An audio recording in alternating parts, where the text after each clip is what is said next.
And we're back with episode 32. I'm your host. That's right. I'm going alone. It's Bob Conley Jr. for ICOPOD. Now, if you have any kind of feedback or thoughts as I'm moving forward, Bob. Yeah. I'm fucking here. Ah, shit. And my co-host, as always, Austin Skinner. Austin, how you doing today, buddy? Well, I'm doing good, Bob, seeing as you didn't give a flying rat's ass about me earlier. No, I didn't get on the Lex Express. I am here live. I thought we made an agreement after episode 31 that I was moving on from you because of your love with, Lex Luger and Lex Express, creative differences. I got Dallas Gridley asking for Hogan 98 money about wrestling recaps and fucking changing up. So I had to cut some fucking, wages here. Well, that's okay because I just got off the phone with one Court Bauer. Whoa. And we are going to MLW Network. Oh my God, are we really? Yeah, we're done. The ink has been signed on the document. They've never had a podcast that has like 6.8 million downloads on the first day. Right. He basically begged me to join the network. Obviously. So I humbly agreed, and we were able to settle on a very handsome figure. Unfortunately, Bob, your name was not on the contract. Nice. So it's kind of a package deal, but I'm getting all the money, if that makes sense. Right. So yeah, and by the way, just as a heads up, the ICOPOD, just everything involved, like the intellectual property, is technically mine now. So if anything changes, sorry to all the passwords are changed and right. Everything. Yep. So with that said, episode 33, your ass will be off. So don't worry, all the server bills and stuff that will be in my name. Right. I also have to pay for it. It's only fair. Yeah, it's only fair. Yeah, that seems like a fair thing. So now, if you were unfortunately with us in episode 31, you'll remember, oh, hey, Bob had like a mini heart attack and like panic attack and life-altering 20 minutes. Right. Don't worry, that's not going to happen here. That was a one-time deal. Never will happen again. Ever. I'll be professional moving forward. Yeah. I don't think my life will be in shambles like that again. Probably will. Yeah, maybe even this episode. And then Google was like, hey, we'll have your shit crash. Because why not? That was me in court pulling the plug on your ass. I knew it. You're done. Knew it. Yeah. Court Bauer and those guys in MLW, they are nice guys. I remember years ago, I was having like neck and back problems. Like my legs would go numb. It was weird. And I tweeted it out, and like MLW was like, hey man, we hope you feel better. Wait, are you serious? Yeah, because I wrote some stuff about MLW, like an article that was you should remember MLW. And this was before it came back. Right. And I think they caught wind of it. So I think they checked it out and shared it or whatever. And they followed me because they saw that post or whatever, and they were like, get better. Of course, now that they're huge again, they unfollowed me and haven't heard back from court or anybody in MLW. And I'm I'm paralyzed now. I can't feel my toes. And I was just gonna say, how do they know your legs feel good? I don't know. Yeah, but no, I thought it was pretty cool that they did that at the time. That's cool, and I still do now. MLW is pretty cool. I always liked MLW. That would be a dream come true if we were able to get on their network. I'll be honest with you. Well, this is when we go to the fans. Hey, fans. Yeah. All 6.8 million. Right. Send an email to court. Flood their fucking Twitter feed. Yeah, go to their Twitter. Yeah. And I literally, I would say each person should create 60,000 different Twitter accounts. It can't be that hard. You just go on there and go on Gmail. You can create unlimited amount of fucking things. You just make shit up. Yeah. And just flood it. Court, Bob, ICOPOD, Bob, awesome. Sign them. More so Bob because he doesn't like Lex Express. They're great. They should be on the show. Yeah, great. Cheap. We're we'll do it for anything. Anything, court, anything. We'll do anything. Anything, court. No, seriously. Anything. I mean, Austin will do anything. He's in Florida, court. Well, and remember, as Bob has made note last episode, spitters are quitters, buddy. Oh, Jesus. And there's no quitters on this episode of ICOPOD. So remember when I said this wouldn't turn into the episode? You gotta swallow. If I get an email from Court Bauer saying trial run, I'll be like, I am exiting out of this. I don't know what I just signed myself up. We're done. We're done. But no, literally, that will never happen. But you never know. you never quite know. Yeah. So I'm not gonna make this into a ridiculous 20-minute fest. As per usual, if you want to get in contact with us, whether it's suggestions for live watches, which Nick did, and I promptly shot down from last week, because we're not fucking watching Global Warfare, bud. And if we are, it's going to be on our own terms, not because you suggested it, brother. Even though we might still do it because you said it. Right, because you brought it up and suggested it, and, we appreciate you listening, but, take it as I'm angry about it, okay? But yeah, you can hit us up at icopodcast@gmail.com, or you can go to Facebook, type it in, and then you search bar ICOPOD thing, come down, first one, and then it's ICOPOD, you click that. A lot of clicking, and then, like it, and then you can send us a message, and then, talk to us. Right. And then, whatever. And then, if you don't, fuck you. Right. I mean, we have literally 6.8 million listeners, and we have 321 likes on Facebook. Now, the numbers just don't make sense. I feel like someone's trying to sabotage us. Something here. I don't know. And I mean, half that's my family. So, I don't know what's going on. But I think the other half is my family. Right. Probably. And then people who accidentally they're probably looking up steroids, and then ICOPOD came up, and they're like, oh, okay, great. And this must be it. Yeah, so Michael Vincent, probably steroids. Mike Campbell, I'm pretty sure has been using steroids. Shit. For sure he did. Johnny from England in his car. I know he's shooting up steroids in his car. On his way to work. On his way to work, yeah, he tweets about it. I've seen it. Right. And everybody else, they listen to it. Dallas, he shoots him Dallas. Straight to the balls. I'm surprised he has a kid, because steroids supposed to make you infertile. I don't know how he did it. Right. It's a fucking Christmas miracle. Christmas in July, baby, even though it's August. Yeah, it's fine. But yeah, so you can hit us up in any of those ways. You can be like, hey, Bob Austin, you're not that fucking funny. Cut the shit and get right to the show. I'll then probably, swat you or something, call the police to your address and say you have a bomb or something and call it a day. But that's all right. Onwards here with episode 32. Let's get right into it. Let's cut the shenanigans. I'm not going to swat anything. I don't even swat a damn bug. Let's go to some observer notes. Van Hammer. Do you know who Van Hammer is? Yes, I do. Okay. Well, he's the guy from WCW, and he got When do we see Van Hammer? On our bonus episode. No, that's Max Payne. Oh shit! You don't know who Van Hammer is. God. Oh, I do. I just got him mixed up. Right. Well, Van Hammer is the better version of Max Payne, if there were a better version of Max Payne. Yes. Van Hammer is he is in fact from WCW. He got a tryout during a recent TV taping that took place in Utica, New York. Hey. We're not from Utica. He used the same name, but he worked as a heel. And to show the prospects of what his career could be in the WWF, he lost to Virgil. Yes, that's how you know you're going to make it, just like with Bastion Booger. Yeah, he's going to be the top guy. Right. Easily.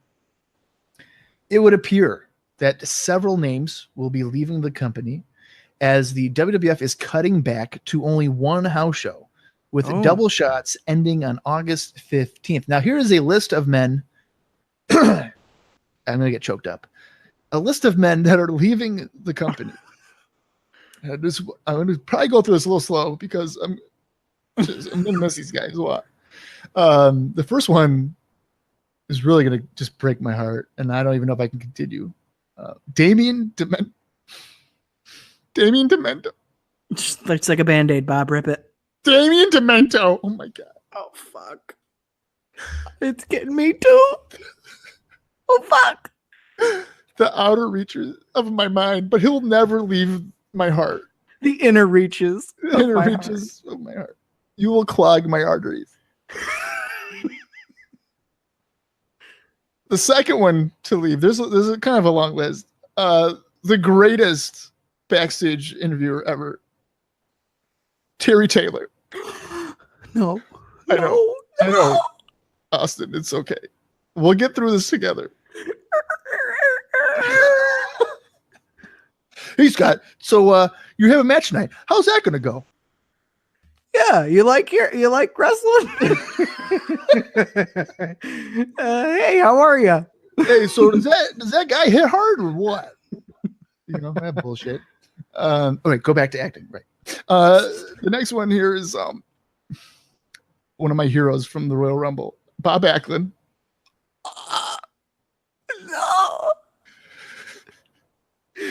No. One of the most courageous men. I mean, this guy's avoided bulls for years. Tito Santana. Arriba. No. One of the most valuable babysitters in all of the world, especially in the World Wrestling Federation, Mr. Fuji. That's it. I can't take it anymore. I think I'm gonna throw up. We'll get a bucket, brother, because the next one's Kamala. Oh. Right in the legs. And Giant Gonzalez. Oh. I don't know if you're puking or you're having an orgasm at this point. I don't know what's going on. Both, baby. Oh my God, that is a mess. Because you know what name we didn't hear? Kimchi. Yeah, goddamn right. They know talent, buddy. They know talent. Well, apparently you don't know talent because my boy Virgil, he's talented. No. What about Blake Beverly? Because he's losing a job too. Fuck. How about Doink too? I don't even know who that's in reference to. Is it Steve Kern, Phil Apollo, all of them just not born? That could be 4 jobs. Oh, Doink number 2 is gone. Yeah. Oh, wow. I don't know. That and then just... this other guy, I mean, he's clearly depressed and he likes to use fire and he has voodoo and super sketched out by him. Papa Shango, if you fire him, he might kill us. He'll send in a smoking skull in the mail. Yeah, he'll light my boots on fire after the lights go out and it's clearly a dummy in the ring. What am I going to do? And the smoke is anthrax. Oh my God, you are just evil. This one's really going to break my heart because he's leaving the country. That's how devastated he is by losing his job. Ted DiBiase. Ooh, ouch. Yeah. Ouch. And the last one.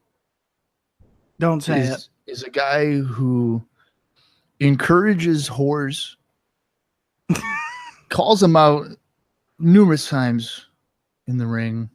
He really thinks whores in America are great. Jim Duggan. Jim Duggan? Yeah, but there's some positive to it. He's just going to be working part-time. So we'll see him sometimes, just not all the time. That's not enough for me. I didn't think so. So if anybody listening to those names got really, truly depressed and super sad about it, just take a couple of seconds. You can pause the podcast, wipe those tears away, because they may be gone from ICOPOD, but by God, we'll never forget you. Arriba. Thank you for the memories. Okay, so house shows post SummerSlam heading into early November are apparently going to feature the following matches because these guys kept their jobs. Undertaker against Yokozuna. Mm-hmm. Mr. Hughes against Razor Ramon. Hey, yo. 1, 2, 3 Kid against Shawn Michaels. Oh. Mr. Perfect against Diesel. Okay. Bret Hart against Doink. Nice. Steiner Brothers against Bam Bam Bigelow and Adam Bomb. Oh, I remember hearing this. Yes. Yep. IRS against Tatanka. Interesting. And the last one is Well Done against Men on a Mission. So all that sounds pretty strong moving forward. Well, here's the thing. If they're keeping it to one house show instead of these double shots, your one show is going to be fucking strong as shit. Right. So like that is a show I would totally go to. Right. Yeah, no, for sure. For sure. Now, the real question is do they maintain this fucking one house show? I have a feeling they don't. They probably keep on with the two, but we'll see when we get there. Right. There are a few people who are not on the road, but they are not getting cut. Now, those names include Crush, who, mind you, was essentially murdered on July 12th. Owen Hart. Marty Jannetty. Nice. The Head Shrinkers. Okay. And Bastion Booger. Now, why aren't these guys on the road? Does it say? No, it does not. I would have to assume there's not enough spots. If you're going from if you're going from 2 to 1, you probably can't get everybody on the show. Sure. And Crush is out with an injury angle by all accounts. Yeah. He's kind of flaky. You can't even trust the guy to be there anyway. Right. Kind of surprised the Head Shrinkers aren't on the shows, and I couldn't really care less about Bastion Booger. So right. And of course, Owen's still an up and comer, so him not being on the card isn't a huge deal. Yeah, he's not heavily featured or anything at this point. Right. WWF had a show in Vienna, which I will address here in a couple of minutes, and it did a sellout of 7,000 on July 29th. And there is some concern that the business is cooling off because they are going back on October 9th. But guess what? That show is already sold out. Oh. But yeah, it looks like they're depending quite a bit on these overseas tours to get them some quick cash. Right. Now, as you'll remember, last week featured Bret Hart against Bam Bam Bigelow, Doink the Clown and Savage having a confrontation, Lex Luger having an interview, stuff like that. Well, the 726 Raw got a 3.0 rating. Wow. One of the higher ones we've seen, I believe. Yeah, it's been a while since we've seen that number 3. Yeah. I'll show notes here, and as I mentioned, the Vienna, Austria match, or show, I should say, will be featured here. The first match, or the first house show, took place in Erie, Pennsylvania, at the Civic Center, which drew only 1,500. Oof. That might be because of the card. Now, the card features Virgil against Damian Demento, 1-2-3 Kid against Rick Martel. Now, remember, Rick Martel starting up here at the end of July. It has been noted that he'll start with 1-2-3 Kid, and it starts here. Bushwhackers in Tiger Jackson teaming up to take on Blake Beverly, Brooklyn Brawler, and Little Louie. Marty Jannetty battling Doink the Clown. WWF Intercontinental Champion Shawn Michaels defending against Mr. Perfect. And in the main event, Bret Hart battled Mr. Hughes. Needless to say, pretty fucking weak show. Yeah, for sure. That's probably not something I'd check out. No. The Vienna, Austria show, which took place at the Vienna Bicycle Racing Hall. I don't even want to know what that looks like. Took place again on July 29th with a 7,000 sellout. The show featured Tito Santana taking on the Predator, Brutus the Barber Beefcake. Oh. Battling Terry Taylor. Tatanka and Bam Bam Bigelow met in a singles match. WWF Tag Team Champions, the Steiner Brothers, defended against the Head Shrinkers. Owen Hart took on Papa Shango. Jim Duggan and Bastion Booger squared off. And in the main event, WWF World Champion Yokozuna defended against Hulk Hogan. Brother. Well, I'll tell you what. It's there's definitely more name power on that show. Just as far as would I still go? I mean, I think the matches are compared to the Pennsylvania show, you're damn right I'm hopping on the next plane and heading that way. Yeah. But I could see why they're going to be cutting it down to the one show moving forward. Yeah, it doesn't look like they have the type of depth that would warrant the two shows. No. So maybe that's kind of why they're kind of bolstering the roster here, and then maybe later on they'll go back to 2. Yeah. But, right. Yeah. I'm in the same boat with you. I would go to the Austria show for the Erie, PA. Let's get into some syndication news. It is announced on the July 31st edition of Superstars that WWF Intercontinental Champion Shawn Michaels will, in fact, defend the title against Mr. Perfect at SummerSlam. Sweet. I'm down. I'm ready. See, but they haven't had any focus since like May. Yeah, but even like the brief interactions that they had were hot. Those were hot angles, I hot know segments. there's just no follow up. Like I kind Yeah. of lost my steam for it is kind of dwindled a little bit. Yeah, but even if they were to do one segment, say on this Raw, I'd be right back into it. Well, that's the thing. They haven't done that. No, I know. On the same edition of Superstars, one of the maybe more underrated feuds so far in ICOPOD's history, Sherry Martel took on Luna Vachon in a singles match. And it starts off with Bam Bam Bigelow. He's at ringside with Luna, and he grabs a microphone. And he says that he can't believe that Sherry would hurt his old lady. Now, you may be wondering, what are we talking about? We're in a couple episodes, I mentioned that Luna had broken her wrist.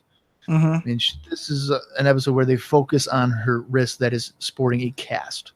So she is suffering from a broken wrist. Bigelow is blaming Sherry for that. Bigelow threatens to smack Sherry, but she does it first. So Bigelow backs Sherry into the corner and kind of grabs her by like the neck, throat, it looked like. Yeah. And, like talking down to her. Luna chokes Sherry in the corner from the apron while the referee is distracted by Bigelow. Mind you, this is not a match. No bell has sounded or anything of that nature. Right. This leads to Tatanka running down to the ring because he's a real true American hero. And he knows that if a woman's in distress, you run to the ring and you save her. Right. Now you would think his first focus would be like, hey, I'm going to go help Sherry. Get Luna off of her. That might be common sense. But Tatanka might lack that because he starts off by just striking Bigelow with several overhand strikes. And then he knocks Bam Bam to the floor, which would now be a perfect time to then go to the corner and save Sherry. Well, no, he's instead focusing on Bigelow while Luna continues to choke Sherry. Yeah. Now, after about like 10, 15 seconds, Tatanka turns around, sees this, kind of goes towards her, and then Luna drops down and Tatanka saves her. So this is not a match. It's a complete angle. Only reason why I included this was, one, Sherry Luna's a pretty big feud. Not big feud, but it's been a feud. Right. And it gives us some advancement for Bigelow Tatanka, which, aside from the scalping that took place on Superstars a couple of months ago at this point, we haven't had anything. So this kind of continues that as well. What did you think of this whole angle advancement, Austin? Well, I was a little disappointed, to be honest with you, because I was really hoping we were going to actually get a match here, because we have yet to see that. So when I found out, basically it's a Bam Bam Bigelow promo. And like you said, Tatanka comes to run in for the save, but doesn't even really save Sherry from getting hurt. Like, Sherry gets choked out pretty much the entire time. And not until the very, very end when Tatanka like cheaply goes over and is like, "Oh, are you okay?" Like, you could tell his main focus was not to save Sherry. It was to kind of get in an interaction with Bam Bam Bigelow. So in that aspect of it, I don't think it came off very well. Like, they didn't portray it, I don't think, in the way that maybe they should have. But like you said, it's better than nothing. I'll take this over nothing, I guess. Yeah, I mean, I thought Tatanka kind of looked like a dick. Yeah, for sure. I mean, if I'm saving a woman from a beatdown from another woman, I'm probably just going to yank her off the apron. Right, and not only that, Bam Bam Bigelow, you got to think of it this way. He had his hand around her neck threatening to punch her, and then on top of that, she gets choked out. So she's got to be in dire straits right now. So before I go into the ring, I'm pulling Luna down off the apron, and then I'm going into the ring to, confront Bam Bam about it and be like, "Hey, what are you doing here?" Yeah, the confrontation with Bigelow would make the most sense if Tatanka comes out while Bigelow is having her in the corner. Yes. But they kind of like mistimed it by Bigelow just distracting the referee, which in context makes no sense. He shouldn't have to do that. Right, because it's not a match. Yeah. And then he just deposits Bigelow and then still kind of waits a second before helping out Sherry. It just came across awkward. I don't think it was executed very well. No. On the August 1st, yes, that's right, we're now in August here on ICOPOD. We've survived 7 months of Wrestling Challenge. 1-2-3 Kid battled Ted DiBiase in a singles match. Now, prior to the match, DiBiase explains why his match with Kid is taking place. He reminds us how Razor Ramon got totally embarrassed by 1-2-3 Kid, and literally DiBiase is explaining the storyline as if the live crowd has not seen any of it. Yeah, yep. I felt that was a little weird that he would be kind of in-depthly telling us what is going on. DiBiase hopes that Ramon is watching because he's going to show what a real $1 million man can do to the Kid in short order. Now, the match starts off with DiBiase delivering cheap shots with a knee to the midsection and then delivers a few shots to the back. Kid comes off the ropes, but is met with another elbow and then is sent hard back first into the corner. DiBiase misses a clothesline, and Kid nearly wins with a spinning heel kick.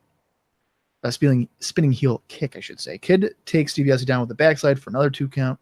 Ted gets control, but misses a running splash in the corner, leading to Kid hitting a top rope moonsault, similar to what he used to beat Ramon. But DiBiase is able to kick out at 2. Kid comes off the ropes, but gets dropped throat first over the top rope. DiBiase plants Kid with the pile driver for another 2 count. Because DiBiase pulled Kid up on the cover. Because he's Mr. Hughes now. Well, and not only that, but I thought he told Razor he was going to beat 1-2-3 Kid in short order. So why is he prolonging the match? Yeah, it doesn't. You would think, great, I beat him in 2 minutes. There you go. Instead, he's like, no, I want to issue more punishment. No, this isn't about punishment. This is about upstaging Ramon. Right. DiBiase continues with a vertical suplex for another 2 count. Kid comes off the ropes, and DiBiase connects with a power slam. At this point, DiBiase puts the $1 million dream on Kid. However, Razor Ramon comes out to cause a distraction. Now, DiBiase obviously sees Ramon, taunts him as Kid is laid out in the ring. DiBiase, after taunting Ramon, decides, hey, I'm going to go for a cover. He kind of goes for a lazy one where he's got his shoulders on Kid's belly. Kind of obvious where this is going. Kid, at the count of 2, counters it with a crucifix cover, and he's able to get the 3 count. Now, Razor is laughing hysterically outside the ring. Kind of comically bad acting here. And is taunting DiBiase on the floor. DiBiase goes to the floor, but has to be held back by officials. Ramon gets back into the ring, and he grabs the microphone, telling us he has 3 things to say. 1, you got beat. 2, you got beat. And number 3, you got beat. So Ramon leads the fans to chant 1, 2, 3. And DiBiase has to be escorted backstage by several officials because he is just freaking livid. Yeah. What'd you think of this, Mr. Austin? I'll tell you what. It really wasn't a bad match. And Ted actually showed some energy in this one. Energy that I feel like we haven't seen from him in months. Like, he genuinely, I feel like, put in effort in this match. So that was very, very nice to see. However, I didn't like the fact that we kind of got a mixed signal from Ted. Like he said right in the beginning, I'm going to do this. I'm going to do it in short order. It's going to be easy. And then he proceeds to struggle, pull Kid out of pins, casually kind of waste time. It was a very mixed story that they were trying to tell with this one. So that was a little weird. Action-wise, it was good, which, again, was surprising, especially for Ted at this time. The finish, I thought, was okay. It wasn't necessarily a screwed finish. Razor was kind of there for the distraction part of it. And then kind of the aftermath, like you said, was a little silly. I mean, Razor does get in his toothpick on DiBiase, and he's kind of pulled to the back. Razor leading a 1-2-3 chant, I thought was a very far-fetched from where we were just even a couple of weeks ago. I didn't think that made much sense character-wise for Razor to do that. Like, I thought that was a little much. But all things considered, for a syndication match, I thought it was pretty good. Yeah, so I think it was June 21st Raw where they had like the rematch or something like that. Something like that, yeah. Right close to the end of June. Yeah. And now by August 1st, so about, we'll say, a month, Right. Ramon is supportive of 123 Kid. Mind you, he wanted to murder the guy because he stole $10,000 from him. Yeah, and he was like embarrassed in the whole. One of the most embarrassing things in the whole industry happened to him. Yeah, and now they're good friends. Right, he's leading chants for him. Yeah, it's just the progression there for their friendship doesn't really seem to connect to me. But in spite of that, I enjoyed the match. I thought DiBiase worked pretty well. Yeah, no, I agree. For the style that Kid presents and the aftermath of it. It's kind of corny or whatever, but still pretty enjoyable, I would say. Yeah, no, I agree. I think this one, especially for just kind of the further development of things, I think is an important watch. So I'm glad you had us watch this one. But yeah, it's definitely a development for the Ramon DiBiase feud. Right. There gives added context to that, which I think was important. For sure. So I'm glad that we, and I would even suggest for the people at home to go ahead and seek this one out, because I thought it was a pretty good match, and especially, again, like I said, I was pretty surprised with how Ted was working the match. Thought he was, really putting some effort in. So yeah, I think like one of the first times I ever watched SummerSlam '93, I didn't really understand the context of Ramon DiBiase. So going through this kind of in depthly, it makes a lot more sense. Yeah. So when we eventually get to SummerSlam, it'll be interesting to see just exactly what we make out of it. Right. That leads us now to the August 2nd, 1993 edition of Monday Night Raw. We are again taped, this time from Alexandria Bay, New York. And the show starts off with showing some highlights from last week's episode where Doink and Savage had a confrontation, which will lead to a match later tonight on Raw. We get our Raw opening video. And when we come back to the arena, Vince McMahon and Bobby Heenan are on commentary this week, since Savage is in a singles match later on, as noted. Heenan doubts that the match will even be one-on-one. Randy Savage is backstage, and he's pumped to have a match with Doink tonight. They're talking to Savage, I should say. And Savage says that he might have a little surprise of his own, which, again, he had hinted towards last week as well. Yeah. It's interesting to me that I don't know, maybe this is something stupid to notice, but last week they opened up with Doink backstage, kind of talking. Yep. And now this week they've opened up backstage with Savage talking. So I thought that was kind of a nice continuation of things. Just kind of making that parallel connection of, okay, we are going to progress this, and it is going to become at least something, whether it's just going to be on TV or not. We're going to make sure that those dots are connected before we move forward. So I liked that. I thought it showed, even though it was weird, it looked like Savage was kind of in like a poorly lit closet. Well, the whole arena seems poorly lit comparison to what we've been seeing. Yes, and I was going to get into that a little bit later, but yeah, it's definitely not meant for a television show production.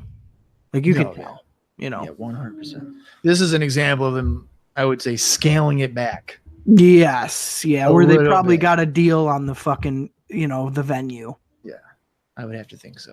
So, coming out of that, we go to our opening contest, and it is the WWF Tag Team Champions Steiner Brothers defending.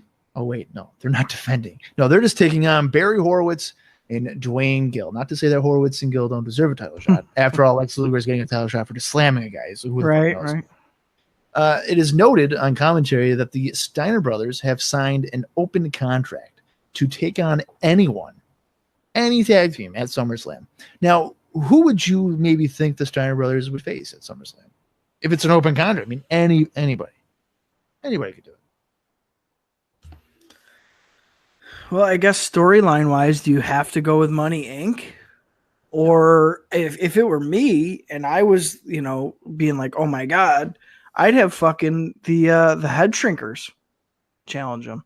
Well, what if like outside the company? Because like to me, anytime someone signs an open contract, I usually take that as a team that's not currently in the organization is going to come in and challenge.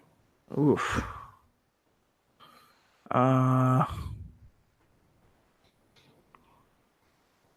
have no idea. Well, I'll give you one that I think is kind of ideal, and it kind of goes back to the NWA WCW days which I don't believe to this point it had happened.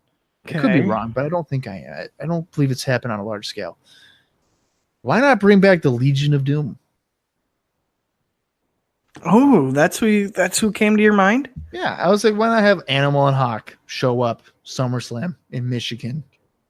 Oh, that would have been good. Isn't LOD from like Georgia or something? Atlanta?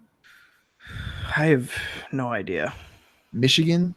Yeah, I have kind no of the idea. same. Well, they're not from Michigan, but Georgia, Michigan. I think that's kind of close, right? yeah, just a couple. It was a stone throw away. Yeah, it's fine. No, I wouldn't have thought those off the top of my head at all. But that's an interesting point. Imagine a Steiner Brothers Legion of Doom match in '93 in WWF. Like, holy shit, that would have been a big match. Oh my god, yeah. I mean, that's probably one you would want to advertise. Oh, for sure. For sure. I have it noted, as I just kind of stated a few seconds ago, about the lighting and how it's kind of makes the show look cheaper. The venue certainly doesn't help either. Yeah, well, because like the ceiling itself looks like it's wrapped in tinfoil. It literally looks like a really big boiler room to me. Yeah, it's definitely. I don't know what they would usually use it for. They said it was a. Hold on, I have the name here because they said it in the beginning of the show. So it's Bonnie Castle Recreational Center. So Bonnie Castle, I believe, is a hotel in Bay, Alexandria Bay. So they must have had like an addition, like a convention / recreational center. So there is no way, like I said, that is set up for like a television product. Yeah. Maybe like horse racing or something stupid like that. Because even the ceiling's like super low compared to like most venues we see. Yeah, well, it's low, and then I purposely was looking up there for lights, and I saw like 2. Yeah, they were in like straight rows on either end of the arena. Yeah, it was weird. It was weird because really it was weird. even casting shadows while they were wrestling and stuff. It almost looked like construction lights were keeping shit lit. Yeah, like they had a power outage and they had to use like the backup lights or something. It was just really, it really came across to me like like we were watching the GWF. I don't know if anybody's ever watched the Global Wrestling Federation or whatever, but I've watched a couple of things on TV and it just had a feel of that to me. Oh, okay. You know how like in the Manhattan Center it might come across more like a Memphis. Yeah, studio, yeah. like this came across like a lower level GWF. Yeah. No, for sure. Yep. So like if you're like flipping the channels and you're tuning into that, you're not thinking this is high end wrestling. You're not even thinking that. That's not WWF. That's something else. Yeah, that's honestly how I would kind of interpret. Like, what the fuck are the Steiner brothers doing in a large boiler room? This is weird. Right. On to the action. Horowitz avoids Scott in the corner and pats himself on the back because that probably makes him top contender for the Intercontinental Championship. I mean, he avoided a guy in the corner. I mean, he didn't slam anybody, so he's not world title material, but avoiding someone? Right. Shawn Michaels, watch out. Scott proceeds to respond by tossing Horowitz across the ring with an overhead suplex. Rick comes in as Scott has the Boston Crab on Horowitz. Rick decks Gill with a clothesline. Scott plants Gill with a pup handle slam. And then Scott wins the match with a Frankensteiner on Dwayne Gill. To me, it was not as violent as the previous ones. Kind of boring, I guess. But it was all right. Steiner Brothers are usually entertaining. Just nothing really noteworthy, I guess, in this one. Yeah, and it's funny, too. So Scott goes in for the Frankensteiner and hits it pretty well. Covers Gill. And you immediately saw fucking Barry just drop from the apron and start heading to the back before 3 was even hit. I noticed that. You know? I did notice that. I thought it was like a heel turn. Like I'm out. No. It was literally like, well, fuck it. We lost. Yeah, I did notice that. So I thought that was pretty funny because I think they might have been on like a 2 count and you just see him kind of walk by. It's like, oh, okay. Well, like you mentioned, I noticed his shadow was walking away on the apron. That's how poorly lit the arena was. Right. You can't even call it an arena. It was just a place. The venue. Yeah. Coming out of that match, and this is a segment I'm going to let Austin take control of because it seems like he really fucking enjoys this guy. It is the Who Is Lex Luger. That is right, baby. Let's get this going. So up next, Lex was back to talk about some more topics. We started out, it was just kind of different angles of him fading in and out while he sat in front of a black background in his American flag shirt. So it was very dramatic. No Vince, no empty arena. So this makes me think that they are filming these kind of as they go. So not necessarily all at once, which may or may not be a good thing. We will see. The main topics here. So the first one we started out was academics, and we get the graphic of academics, white text, black background.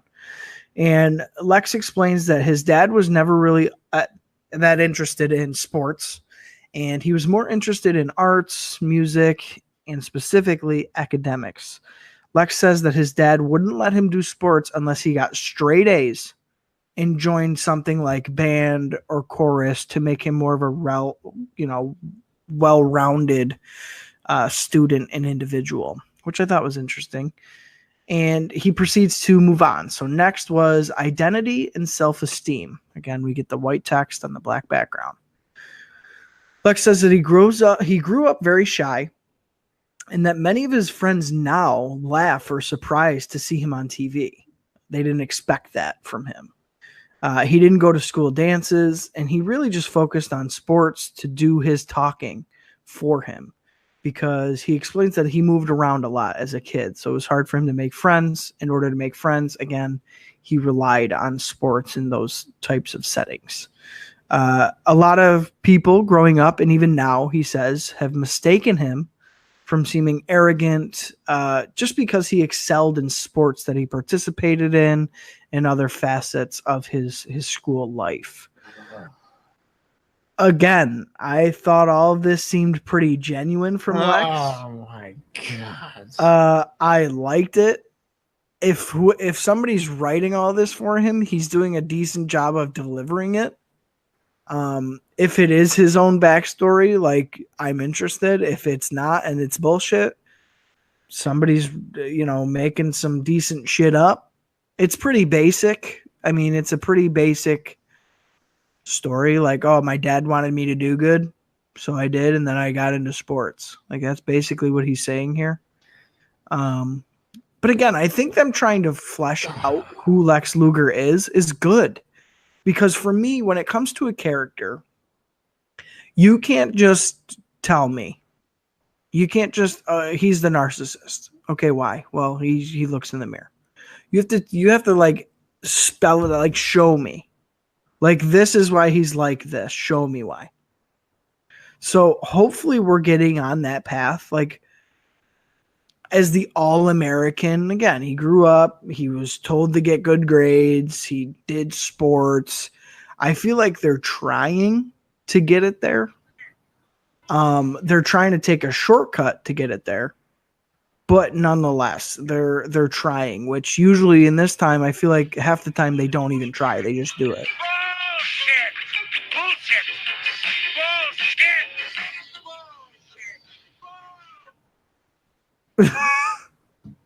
Excuse me, Bob? What was that? It's fucking bullshit. Are you fucking kidding me? Oh, I got straight A's. First of all, ain't nobody gonna believe that Lex Luger got fucking straight A's. Give me a fucking break. Oh, and I had to be in chorus or band. Yeah, so did everybody else that ever went to fucking high school. Like that, you had to choose between something. Boo-hoo, buddy, boo-hoo. Wait, am I supposed to be upset with this guy? What? Oh, I moved around a lot, and I use athletics as a way to be socially accepted and make friends. That's common social interaction. That's how you create like groups. That's how you make friends. Yes, hobbies. I was very shy and introvert growing up. So his friends now surprised on TV. Okay. You're successful. They didn't think you'd be successful because you're shy and introverted. Are you fucking kidding me? Oh, I never asked out a girl, I never asked a girl out to a date or do a dance. I only went when the girl asked me. I'm the same fucking way, man. I'm sorry. Like, I'm not sympathizing with you at all. I never asked a girl. I don't like dances. Well, so there you go. You and Lex have more in common than you thought. No, this is bullshit because he goes shy and introverted can be mistaken as being cocky. Motherfucker, have you been paying attention to how you've been acting on TV last 6 months? You pose in a damn mirror and you're called yourself the narcissist. Well, he didn't mean it. Are you fucking kidding me? Are we supposed to just forget how he has been? Are you kidding? This is just no. This is not connecting to me at all. And if anything, it's pissing me off because he's like, "Well, I was an introvert. I had a lot of friends. So like, there's no. I would rather him say I had no friends, because then I could be like, okay, he didn't know how to act in a social environment because he hasn't had any friends. No, he's had friends. He's created bonds. His dad was in his life. Yeah, and cared. Maybe a little too much. Right. And I'm supposed to buy into Lex Luger being this all-American boy when fucking last 6 months he does his little titty dance and he's like, oh, I'm gonna go check myself out in this mirror and make fun of a fat raw ring girl. I mean, what? No, I'm sorry. You're ruining this for me, Bob. You know, it's bullshit, man. They think that fans will just totally forget that, hey, this guy's been a prick on television for, again, the last 6 months. The day before he slams Yokozuna, he's the fucking narcissist. No, I am not buying into this. Fuck, man. This guy is a piece of shit. The character, like, not the human, and not the actual guy. The character, Lex Luger. So, Lex, if you're listening, ICOPOD opener, we'll do it. The character, it's baffling. If this story, let me just give you a kind of an example here. If this story, let's say we're on the highway, right, and we're the Lex Express, we're the story, and we're going 60, or 60. What's the speed limit? I don't even know. What's the fuck the speed limit on the highway? 75, 65, no, 70? New York's 65. Okay, so 65. Let's say we're going down the highway 65 miles an hour. That's normal speed. Well, remember when that car like jetted in front of it? Right. That's what they're doing. They're that car now. Yeah. They're not letting it progress. They're just like, no, you like him now. Right. He's not. He wasn't a dick.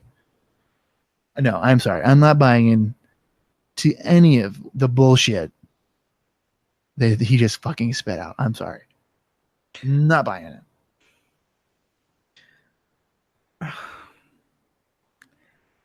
You have no rebuttal because nothing. There's nothing you can say. Oh, I like it. Well, no, I get your point. I definitely get your point. But if you think about it, think about how they've dropped the ball so much with I'm other a wrestling characters. fan. I'm not supposed to think.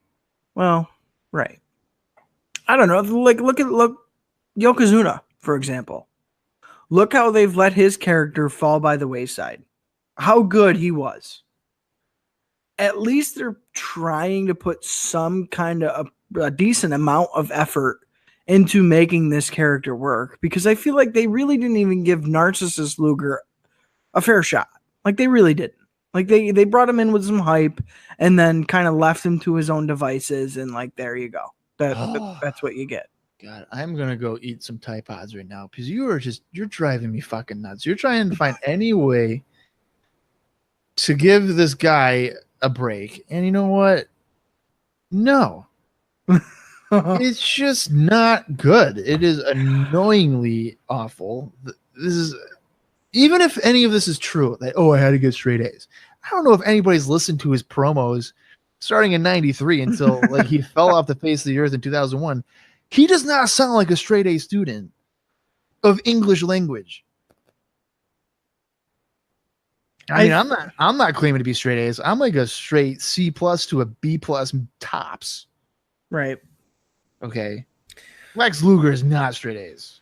And if he was straight A's, there needs to be an investigation for the student board or the teachers of fucking union for wherever the fuck he went to school. Because they were fudging some numbers. His dad was paying him off. Probably was. Oh, I had to choose between chorus and band because my dad wanted me to be well-rounded. Great. So your dad cared. You're I mean, killing me, Bob. get the what? If anything, this takes me like, well, why the hell were you such a dick for 6 months? Well, And even if you date back to when he was in WCW for like his last year there, it's like, why would you fucking hit Sting with the fucking chair or whatever? Like, what? Why are you such a bastard? I don't understand.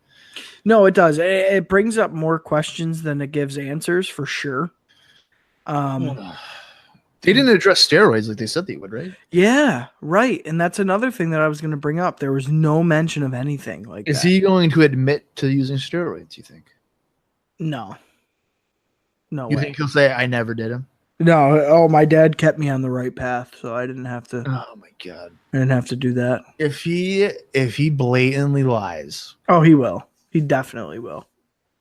if he blatantly lies and says, I've never used steroids, I don't even know. I don't even know what I'll do. If he admits to it, I can maybe then reconsider where I'm at. Because that right there I'll know that he's telling the truth. Right. Because he's fucking juicing it. At some point or another, he's been fucking juicing it. For years at this point. Yeah. Like, who are you kidding? For years. And the thing is, okay, so I want to clarify. If he admits to it and says that he continuously used it for years, I'm good with it. If he goes, I only dabbled or I only used it when I was hurt, which I think is like what Hogan was saying back in whatever. Yeah. Then I'm going to be like, no, this guy is fucking lying. He needs to be like, yes, Vince, I used it from 1986 until about January of 93. And he'll be I'm like, clean. wait. I'm 6 months clean. He'll be like, wait, what, Lex? Well, maybe use that to explain it. I don't know. I don't know. I don't know how to explain it to you, Bob. I don't know how to validate it to you. I think you just need a hero in your life. Maybe and that's what it is. You're gravitating towards 1993 Lex Luger. Maybe, I guess so. I don't know.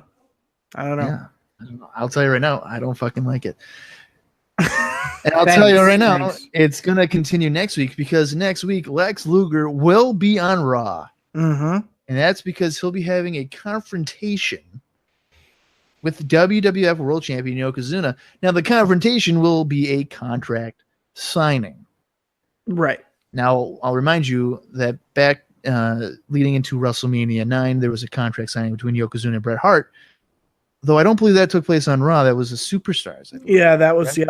Yep. Yeah, so this will be the first time that a contract signing will be taking place on Raw. Now, over the next, 25 years, who knows? We'll keep a tally of how many fucking contract signings that there'll be. But this will be the first time. That could be an interesting trivia point. What was the first ever contract signing? Yeah, I don't think I would have ever guessed that. No, I wouldn't have guessed it for sure. Yeah. So that will be next week. Probably a decent time to do it because next week will be the 9th, and that means we're what?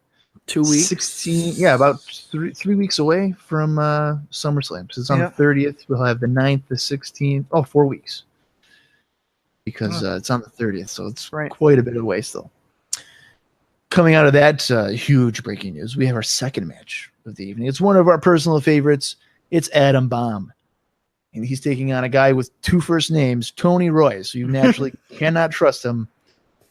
The cameras focus on a few kids in the crowd as they are clearly spooked out by Adam Bomb. Now, this goes back to basically any kind of creepy character, whether it's Papa Shango, even Doink the Clown, Kamala when he was a heel, maybe even Kamala when he was a face. People are kind of freaked out by a guy slapping his belly and laughing and smiling and wanting to touch children. The same thing's happening here with Adam Bomb. Johnny Polo thinks that, the camera goes to Johnny Polo when he's on the floor, I think as the match is kind of going on, and Polo says, everyone should applaud for his parents for having him. This character, Johnny Polo, I like Johnny. I like Polo, who would go on to be Raven. I like him. I think he's entertaining. He does not fit with the Adam Bomb character. No. Just does not fit. Nope. I don't understand the connection. It's a negative. Yeah. It'd be different if Adam Bomb was similar to like the Beverly Brothers or something. Yeah, or like a yacht club type. Right. You know. Oh, we're at the country club and we're all fucking douchebags. Or like, which is what Johnny Polo is, but Adam Bomb is not that. Even if Johnny Polo was able to manage fucking Rick Martel, because Rick Martel can't cut a goddamn promo. He has class. He has style. Yeah, that's about it. That's all he's got. So even something like that would fit. And obviously Rick Martel and Adam Bomb are very drastically different. So you can kind of see where the disconnect is. And like I said, I think it's bringing Adam Bomb down. He's like an anchor at this point. I really agree with you. They could give him anybody else, and it would be a drastic improvement. Right. I think preferably somebody without like a character behind it. Like you couldn't give him Paul Bearer. No, I know. Or Slick. Like I wouldn't really give him Slick either, like a preacher or whatever. But. Right. Well, I mean, shit. Give him Harvey fucking Whippleman like all the other heels at this point. Yeah. The only thing with that though is Harvey Whippleman's like never accomplished anything in the history of managing. So then you're automatically taking Adam Bomb as a loser. Right. Well, I personally, I don't really see a purpose for a manager for Adam Bomb right now anyway. Don't even have him on the mic. Just have him get in there and fucking beat people up and leave. And has some, and just like stare into the camera with really creepy eyes. Yeah, that's it. That's probably far more effective. It just seems like though, it really does seem at this point that if you're a heel, by God, you need someone to talk. I know. It's just, I don't know. I mean, even Shawn Michaels has a fucking security guy or whatever. Right. Bodyguard. Like a backup. It seems like every heel has something. Like I would even bring back Jimmy Hart as a heel right now. Yeah. Like Hogan ditched me, so I went to a fun fucking nuclear plant, and Adam Bomb's here to kill everybody. Right. Done. Or introduce somebody new. Get somebody new out there to do somebody. Yeah, just anybody but Polo. Right. As for the action here, Bomb dominates as you would expect. He drops Roy gut first over the top rope, back suplex, top rope, flying clothesline, and then he finishes him off with the Adam Smasher, which is basically a power bomb.